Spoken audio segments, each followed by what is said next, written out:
نہایت رحم والا ہے۔ اہل جاہلیت کی عادت تھی کہ اپنے کاموں کو بتوں کے نام سے شروع کیا کرتے تھے۔ اس رسم جاہلیت کو مٹانے کے لیے قرآن پاک کی سب سے پہلی آیت جو حضرت جبرائیل علیہ السلام لے کر آئے، اس میں قرآن کو اللہ تعالیٰ کے نام سے شروع کرنے کا حکم دیا گیا۔ کیا حکم دیا گیا؟ اقرأ بسم ربک الذی خلق، پڑھ اپنے رب کے نام سے جس نے تجھے پیدا کیا۔ علامہ سیوطی رحمۃ اللہ علیہ نے فرمایا کہ قرآن کے سوا دوسری تمام آسمانی کتابیں بھی بسم اللہ سے شروع کی گئی ہیں، اور بعض علماء نے فرمایا ہے کہ بسم اللہ الرحمن الرحیم قرآن اور امت محمدیہ صلی اللہ علیہ وسلم کی خصوصیات میں سے ہے۔ دونوں قول کی تطبیق یہ ہے کہ اللہ کے نام سے شروع کرنا تو تمام آسمانی کتابوں میں مشترک ہے، مگر الفاظ بسم اللہ الرحمن الرحیم قرآن کی خصوصیت ہے، جیسا کہ بعض روایات میں ہے کہ حضرت صلی اللہ علیہ وسلم بھی ابتدا میں ہر کام کو اللہ کے نام سے شروع کرنے کے لیے بسمک اللہم پڑھتے تھے اور لکھتے تھے۔ جب آیت بسم اللہ الرحمن الرحیم نازل ہوئی تو یہی الفاظ جو ہیں ان کو اختیار کیا گیا اور ہمیشہ کے لیے یہ سنت جاری ہو گئی۔ قرآن مجید میں جا بجا اس کی ہدایت ہے کہ ہر کام کو اللہ کے نام سے شروع کیا جائے، اور رسول کریم صلی اللہ علیہ وسلم نے فرمایا کہ ہر کام جو بسم اللہ سے شروع نہ کیا جائے وہ بے برکت رہتا ہے۔ ایک حدیث میں ارشاد ہے، آپ صلی اللہ علیہ وسلم نے فرمایا کہ گھر کا دروازہ بند کرو تو بسم اللہ کہو، چراغ گل کرو تو بسم اللہ کہو، برتن ڈھکو تو بسم اللہ کہو، کھانا کھانے، پانی پینے، وضو کرنے، سواری پر سوار ہونے اور اترنے کے وقت بسم اللہ پڑھنے کی ہدایات قرآن و حدیث میں بار بار آئی ہیں۔ اسلام نے ہر کام کو اللہ کے نام سے شروع کرنے کی ہدایت دے کر انسان کی پوری زندگی کا رخ اللہ تعالیٰ کی طرف اس طرح پھیر دیا ہے کہ وہ قدم قدم پر اس حلف وفاداری کی تجدید کرتا رہے کہ میرا وجود اور میرا کوئی کام بغیر اللہ تعالیٰ کی مشیت اور ارادے اور اس کی امداد کے نہیں ہو سکتا، جس نے اس کی ہر نقل و حرکت اور تمام معاشی اور دینوی کاموں کو بھی ایک عبادت بنا دیا ہے۔ اب ہم یہ دیکھتے ہیں کہ سورہ فاتحہ جو ہے قرآن پاک کی ابتدا اور قرآن پاک کی سب سے پہلی سورت سورہ الفاتحہ ہے، اور اس سے قرآن پاک کا جو ہے وہ آغاز ہو رہا ہے۔ پوری کی پوری سورت جو ہے وہ دعا پر مشتمل ہے۔ سورہ فاتحہ 7 آیتوں پر مشتمل ہے، جن میں سے پہلی 3 آیات میں اللہ تعالیٰ کی حمد و ثنا ہے، اور آخری 3 آیتوں میں انسان کی طرف سے دعا و درخواست کا مضمون ہے، جو رب العزت نے اپنی رحمت سے خود ہی انسان کو سکھایا، اور درمیانی ایک آیت میں دونوں چیزیں مشترک ہیں، کچھ حمد و ثنا کا پہلو ہے، کچھ دعا و درخواست کا۔ صحیح مسلم میں بروایت حضرت ابو ہریرہ رضی اللہ تعالیٰ عنہ منقول ہے کہ رسول کریم صلی اللہ علیہ وآلہ وسلم نے فرمایا کہ حق تعالیٰ نے فرمایا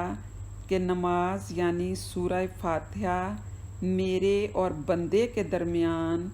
2 حصوں میں تقسیم کی گئی ہے، نصف میرے لیے ہے اور نصف میرے بندے کے لیے، اور جو کچھ میرا بندہ مانگتا ہے وہ اس کو دیا جائے گا۔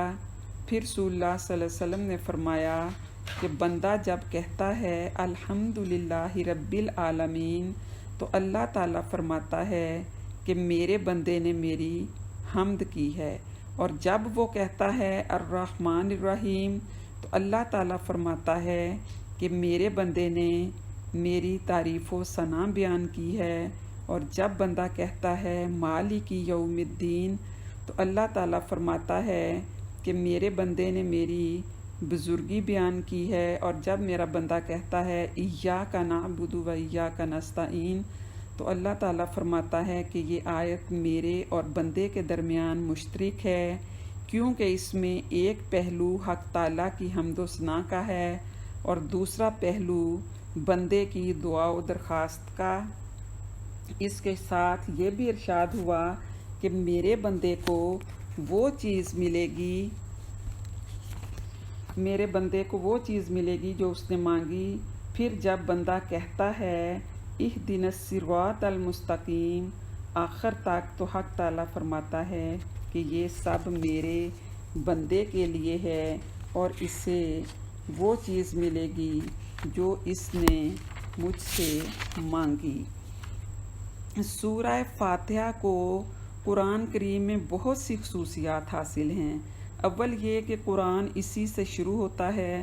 نماز اسی سے شروع ہوتی ہے، اور نزول کے اعتبار سے بھی سب سے پہلی صورت جو مکمل طور پر نازل ہوئی یہی صورت ہے۔ سورہ اقرا، مزمل اور مدثر کی چند آیات اس سے پہلے نازل ہو چکی تھیں، مگر مکمل صورت سب سے پہلے سورہ فاتحہ ہی نازل ہوئی ہے۔ تو سورہ فاتحہ کی دوسری خصوصیت یہ ہے کہ یہ سورت ایک حیثیت سے پورے قرآن کا متن اور سارا قرآن اس کی شرح ہے، خواہ اس وجہ سے کہ پورے قرآن کے مقاصد ایمان اور عمل صالح میں دائر ہیں، اور ان دونوں چیزوں کے بنیادی اصول اس صورت میں بیان کر دیے گئے ہیں۔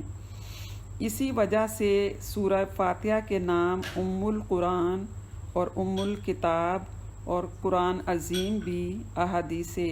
صحیحہ میں آئے ہیں، یا اس وجہ سے کہ اس صورت میں اس شخص کے لیے جو قرآن کی تلاوت یا مطالعہ شروع کرے ایک خاص ہدایت دی گئی ہے کہ وہ اس کتاب کو اپنے تمام پچھلے خیالات اور نظریات سے خالی الذہن ہو کر خاص طلب حق اور راہ راست کی جستجو کے لیے پڑھے اور دیکھے، اور اللہ تعالیٰ سے یہ دعا بھی کرے کہ صراط مستقیم کی ہدایت عطا ہو۔ اور شروع صورت میں اس ذات کی حمد و ثنا کا بیان ہے جس کی بارگاہ میں یہ درخواست ہدایت پیش کرتا ہے، اور اسی درخواست کا جواب پورا قرآن ہے جو الف لام میم ذالک الکتاب سے شروع ہوتا ہے۔ گویا انسان نے جو اللہ تعالیٰ سے راہ راست طلب کی تھی، اس کے جواب میں ذالک الکتاب فرما کر اشارہ کر دیا گیا کہ جو تم مانگتے ہو وہ اس کتاب میں موجود ہے۔ تو سورہ فاتحہ کی یہ مختصراً تفسیر آپ کو پڑھانے کا میرا مقصد یہی تھا کہ آپ کو سمجھ آ جائے کہ اہدنا الصراط المستقیم، صراط مستقیم پر چلنے کی جو دعا مانگی گئی تھی، پورا قرآن اس کا جواب ہے جو الف لام میم ذالک الکتاب سے شروع ہوتا ہے، اور سورہ بقرہ کا آغاز کس سے ہوتا ہے؟ الف لام میم ذالک الکتاب لا ریب فیہ ھدی للمتقین۔ رسول کریم صلی اللہ علیہ وسلم نے فرمایا کہ قسم ہے اس ذات کی جس کے قبضہ میں میری جان ہے کہ سورہ فاتحہ کی نظیر نہ توریت میں نازل ہوئی، نہ انجیل اور نہ زبور میں، اور نہ خود قرآن کریم کی کوئی دوسری صورت اس کی مثل ہے۔ رسول پاک صلی اللہ علیہ وسلم نے فرمایا کہ سورہ فاتحہ ہر بیماری کی شفا ہے۔ سورہ فاتحہ کا ایک نام حدیث میں سورہ شفا بھی آیا ہے، اور صحیح بخاری میں حضرت انس رضی اللہ تعالیٰ عنہ سے مروی ہے کہ رسول اللہ صلی اللہ علیہ وآلہ وسلم نے فرمایا کہ قرآن کریم کی سب صورتوں میں عظیم ترین الحمدللہ رب العالمین ہے۔ تو سورہ فاتحہ جو ہے یہ پوری کی پوری صورت دعا پر مشتمل ہے، اور اس میں اہدنا الصراط المستقیم صراط مستقیم پر چلنے کی ہدایت جو ہے وہ طلب کی گئی ہے، تو سورت کی آخری 3 آیتیں جو ہیں ان میں انسان کی اسی دعا اور درخواست کا مضمون ہے، اور ایک خاص دعا کی تلقین ہی یہ ہے، اہدنا الصراط المستقیم صراط الذین انعمت علیہم غیر المغضوب علیہم ولا الضالین آمین۔ ترجمہ کیا ہے ان آیات کا کہ بتلا دیجئے ہم کو سیدھا راستہ ان لوگوں کا جن پر آپ نے انعام فرمایا، نہ راستہ ان لوگوں کا جن پر آپ کا غضب کیا گیا، اور نہ ان لوگوں کا جو راستہ سے گم ہو گئے۔ تو لفظ ہدایت کی بہترین تشریح امام راغب اصفہانی نے مفردات القرآن میں اس طرح تحریر فرمائی ہے، جس کا خلاصہ یہ ہے کہ ہدایت کے اصلی معنی ہیں کسی شخص کو منزل کی طرف مہربانی کے ساتھ رہنمائی کرنا۔ ہدایت کے معنی کسی شخص کو منزل مقصود کی طرف مہربانی کے ساتھ رہنمائی کرنا، اور ہدایت کرنا حقیقی معنی میں یہ صرف اور صرف اللہ تعالیٰ کا ہی فعل ہے، اور اللہ تعالیٰ ہی سیدھے راستے کی طرف ہماری رہنمائی جو ہے وہ فرما سکتا ہے۔ تو اصل تفسیر میں یہ بات وضاحت سے آ گئی ہے کہ قرآن کریم نے جس دعا کو ہر شخص کے لیے، ہر کام کے لیے، ہر حال میں انتخاب فرمایا ہے،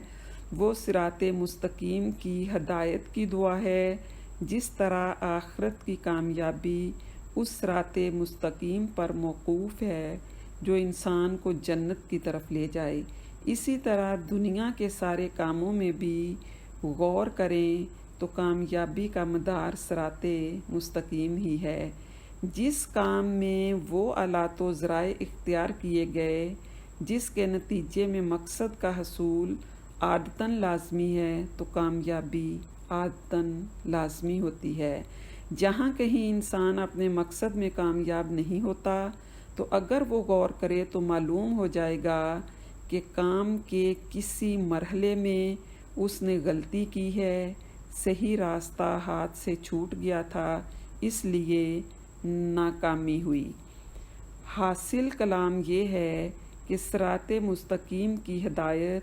صرف آخرت اور دین کے کاموں کے ساتھ مخصوص نہیں، دنیا کے سب کاموں کی درستی اور کامیابی بھی اسی پر موقوف ہے۔ اس لیے یہ دعا ایسی ہے کہ مومن کو ہر وقت اس دعا کو ہر چیز سے زیادہ جو ہے وہ قیمتی سمجھنا چاہیے۔ شرط یہ ہے کہ استحضار اور نیت کے ساتھ کی جائے، محض الفاظ کا پڑھ لینا جو ہے وہ کافی نہیں۔ تو یہ صراط مستقیم کی دعا جو سورہ فاتحہ میں مانگی تھی، اللہ تعالیٰ نے وہ دعا قبول کرتے ہوئے پورا قرآن پاک اور سورہ بقرہ جو ہے اس کا آغاز ہی الف لام میم ذالک الکتاب لا ریب فیہ ھدی للمتقین کہ یہ وہ کتاب الہی ہے جس میں شک و شبہ کی گنجائش نہیں، اور ہدایت ہے اس میں پرہیزگاروں کے لیے۔ تو گویا ہدایت کی جو دعا سورہ فاتحہ میں مانگی گئی تھی، اس کے نتیجے میں اللہ تعالیٰ نے ہمیں پورا قرآن پاک جو ہے وہ دیا۔ قرآن پاک ہمارے لیے دستور حیات ہے، اور قرآن پاک جو ہے، قرآن کریم اس جہان میں وہ نعمت بے بہا ہے کہ سارا جہان، آسمان و زمین اور ان میں پیدا ہونے والی مخلوقات اس کا بدل نہیں بن سکتی۔ انسان کی سب سے بڑی سعادت اور خوش نصیبی اپنی مقدور بھر قرآن کریم میں اشتغال اور اس کو حاصل کرنا ہے، اور سب سے بڑی بد نصیبی اس سے اعراض اور اسے چھوڑنا ہے۔ اس لیے ہر مسلمان کو اس کی فکر تو فرض عین اور ضروری ہے کہ قرآن کریم کو صحت لفظی کے ساتھ پڑھے اپنے بچوں کو پڑھانے کی کوشش کرے اور پھر جس قدر ممکن ہو اس کے معنی اور احکام کو سمجھنے اور ان پر عمل کرنے کی فکر میں لگا رہے اور اس کو اپنی پوری عمر کا وظیفہ بنائے اور اپنے حوصلے اور ہمت کے مطابق اس کا جو حصہ بھی نصیب ہو جائے اس کو اس جہان کی سب سے بڑی نعمت سمجھے۔ تو عزیز طالبات، قرآن پاک کی سورہ الفاتحہ سے ہم نے آغاز کیا۔ سورہ بقرہ کے 20 رکوع آپ کے سلیبس میں شامل ہیں۔ دعا سے ہم نے ابتدا کی اور انشاءاللہ تعالیٰ سورہ بقرہ کے آخر میں ایک بہت ہی خوبصورت دعا ہے، اختتام بھی ہم اس دعا سے کریں گے انشاءاللہ تعالیٰ۔ تو آپ لوگوں نے یہ اس ارادے کے ساتھ، اس نیت کے ساتھ جو ہے شروع کرنا ہے سورہ بقرہ کو کہ ہم نے اس کو نہ صرف خود پڑھنا ہے بلکہ دوسروں تک بھی پہنچانا ہے، ہم نے خود بھی اس پر عمل کرنا ہے اور دوسروں کو بھی عمل پیرا ہونے کی تلقین کرنی ہے، اس لیے کہ قرآن پاک میں اللہ تعالیٰ نے پوری امت مسلمہ کی یہ ذمہ داری عائد کی ہے۔ پوری امت مسلمہ پر قرآن پاک میں اللہ تعالیٰ کا ارشاد ہے، کنتم خیر امۃ اخرجت للناس تأمرون بالمعروف وتنہون عن المنکر وتؤمنون باللہ۔ تم بہترین امت ہو جو لوگوں کے لیے اٹھائی گئی ہو، اس لیے کہ تم نیکی کا حکم دیتے ہو، برائی سے روکتے ہو اور اللہ تعالیٰ پر ایمان لاتے ہو۔ ہمارے تمام مشکلات و مصائب کا، پریشانیوں کا اگر کوئی حل ہے تو وہ صرف اور صرف قرآن پاک میں ہے۔ اسی لیے رسول پاک صلی اللہ علیہ وسلم نے حجۃ الوداع کے موقع پر فرمایا تھا کہ تمہارے درمیان 2 چیزیں چھوڑ کر جا رہا ہوں، جب تک ان کو پکڑے رکھو گے کبھی گمراہ نہیں ہوگے، وہ قرآن اور میری سنت ہیں۔ کیونکہ سنت کو، حدیث کو چھوڑ کر ہم قرآن پاک کو سمجھ ہی نہیں سکتے۔ قرآن پاک کی عملی تفسیر رسول پاک صلی اللہ علیہ وآلہ وسلم کی ذات گرامی ہی ہے۔ تو اللہ تعالیٰ کی طرف اللہ تعالیٰ سے دعا ہے کہ اللہ تعالیٰ ہمیں قرآن پاک پڑھنے، اس کے معنی و مطالب پر غور کرنے، ان کو سمجھنے، ان پر عمل پیرا ہونے کی اور دوسروں تک پہنچانے کی توفیق جو ہے وہ عطا فرمائے۔ الحمدللہ عدد خلقہ وزنۃ عرشہ ومداد کلماتہ ورضا نفسہ والصلاۃ والسلام علی صفوۃ رسلہ وخیر خلقہ سیدنا محمد وآلہ وصحبہ وجمیع الانبیاء والمرسلین وما علینا الا البلاغ۔